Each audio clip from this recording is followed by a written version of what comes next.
Back here on Sportsline, we will get to my NCAA tournament bracket in just a moment. But first, I would like to apologize to John, who called in the first segment claiming that the Titans are becoming the Tennessee Patriots. I laughed and said, no, they're not actually signing that many guys. It's just the head coach and Malcolm Butler and Logan Ryan last year. Well, now Adam Schefter reports that they are signing Dion Lewis as well tomorrow. So maybe they are becoming the Tennessee Patriots. So Dion Lewis coming to the backfield. Your new 1-2 punch in the backfield for the Titans. Derrick Henry, Dion Lewis. That is certainly different than DeMarco Murray and Derrick Henry. Those two guys were very similar in terms of their style and power and all that. Lewis brings some shift, and he brings a guy who is an excellent pass catcher out of the backfield, which is something that Matt LaFleur has been very used to in his offenses over the last couple of years, and certainly part of the Patriots way. That's what eliminated the Titans in the playoffs. Mike Vrabel's been used to it.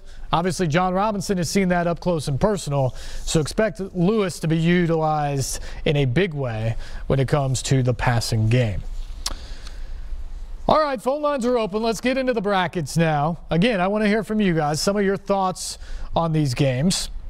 Some of your thoughts on who's going to advance far. Give me your final four picks, whatever you want. 737-7767, the number. One game already in the books. I do have a winner on. That is Radford over LIU Brooklyn in tonight's first four opener. So Radford is a winner. There's one winner for you right there. Since they move into the East Regional to take on Villanova, I will start in the East Region with Villanova and Radford. That'll be a game on Thursday in Pittsburgh. Villanova wins big because they're number one seed against the 16. Virginia Tech, Buzz Williams' team taking on Alabama. Colin Sexton is a phenomenal player. We saw that last week in the SEC tournament. If Colin Sexton plays the way he played in the SEC tournament when he put that team on his back, Alabama can win this game. But we've also seen times, like the final week of the regular season, where Sexton passed on some things, and Alabama went cold for long stretches of time.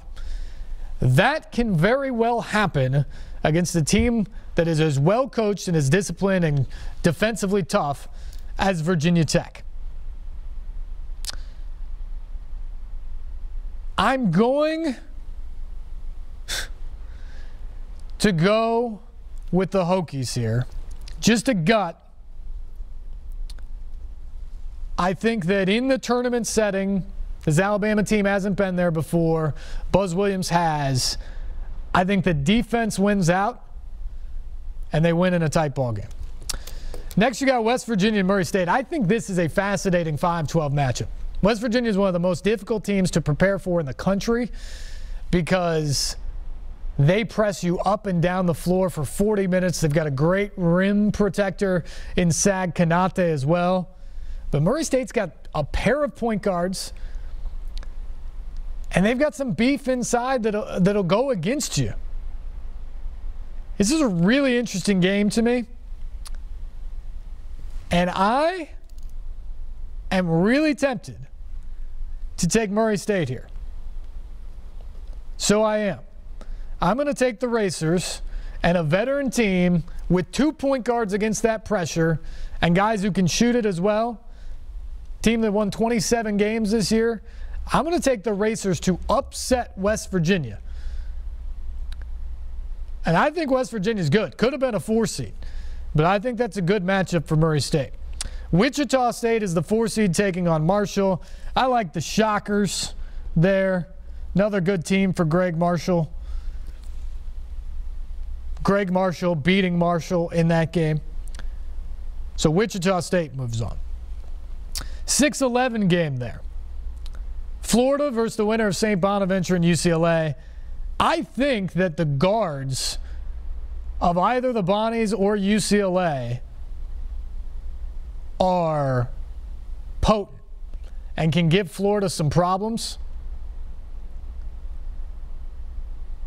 But I'll stick with Florida there.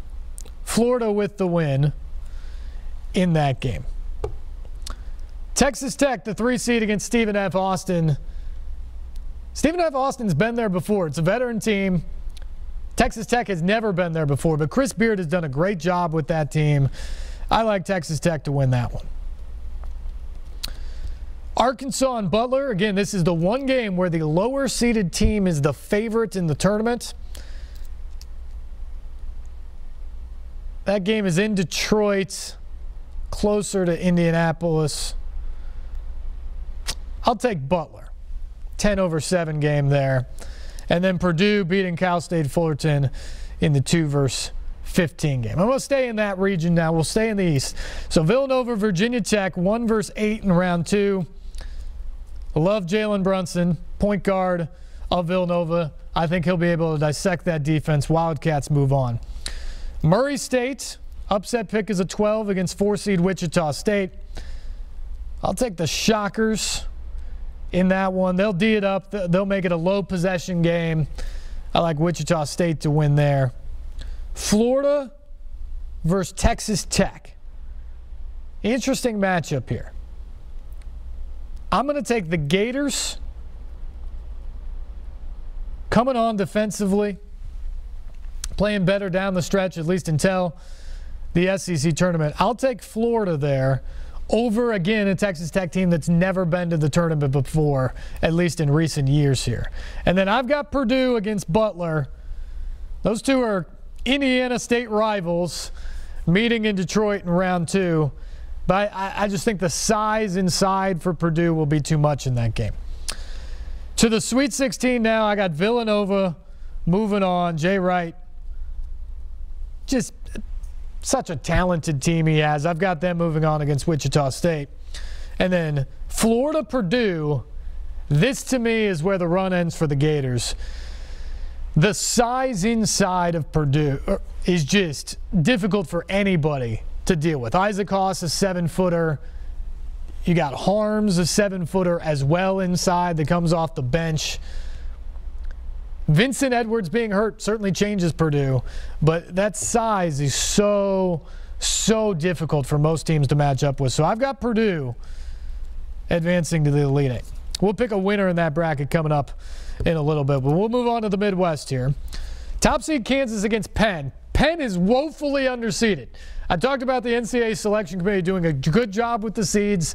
If they missed one, it's Penn, who should have been a 14 or at worst a 15 seed, somehow falls on the 16 line. We've never had a 16 upset of one. Part of the reason why the 16 seeds are not very good. Usually teams that didn't deserve to win their conference that somehow pull off a conference tournament upset. Penn's the best team in the Ivy League, and the Ivy League's not terrible. They are the highest rated KenPom team ever to land on the 16 seed line. I think they can give Kansas some problems in this game, but I cannot see them winning. So Kansas moves on. The Jayhawks will face NC State in the second round. I'll take Kevin Keats, who did a really good job this year with the Wolfpack. I'll take his Wolfpack over Seton Hall in that game. Then one of my upset picks of the first round, New Mexico State, a team that defends really well. I'm going New Mexico State over Clemson in the first round of the Midwest region. And then, I hate to do this, but Auburn just has not been the same team since Anthony McLemore went down. They didn't have a lot inside to begin with. Now they have no rim protector without McLemore. In the last couple of weeks of the season, man, they treaded water. 3 of 5 losses to end the season. I'm going with Charleston to win that game.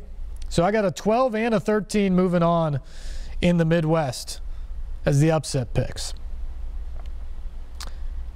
I'm tempted to go with Arizona State to beat Syracuse and TCU, but I'll go with the safe picks since we don't know the first 4 winner. Go with TCU in the game there. Michigan State, Easy does it against Bucknell. Then you get down to Rhode Island, Oklahoma. A lot of people down on Oklahoma getting into the tournament because of how poorly they played down the stretch of the season. They think it's all about Trae Young being in there. What those people are forgetting about, at least in this matchup, is the fact that Rhode Island has treaded water to the finish. The Rams lost 3 of their final 5 games, including the A-10 championship game on Sunday. Neither team playing terrific right now. But Rhode Island's not shooting well. E.C. Matthews is struggling from the field. Trae Young, to me, will be the best player on the court. So I'll take Oklahoma. A little bit of a revenge game. Love Lon Kruger as a coach. I got Oklahoma winning that game, and then Duke winning the 2-15 game. Second round games, Kansas moves on against NC State. Just too much of that backcourt and guard play doing well. New Mexico State to the round of 16, beating Charleston in a 12-13 matchup in the second round. Sparty easily over TCU. You got 5 pros on the court for Michigan State. And then this is where Oklahoma runs into trouble. Duke's got plenty of talent, and beyond Trae Young, who's fantastic, Sooners don't have those level of pros, so Duke moves on. Sweet 16 matchup, Kansas given a gift against New Mexico State, facing the 12 seed. Jayhawks to the Elite 8 with Bill Self. And then to me, one of the games of the tournament in the other Sweet 16 matchup, 2 seed Duke, 3 seed Michigan State. Either of these teams could potentially cut down the nets. I'm going to go with Michigan State.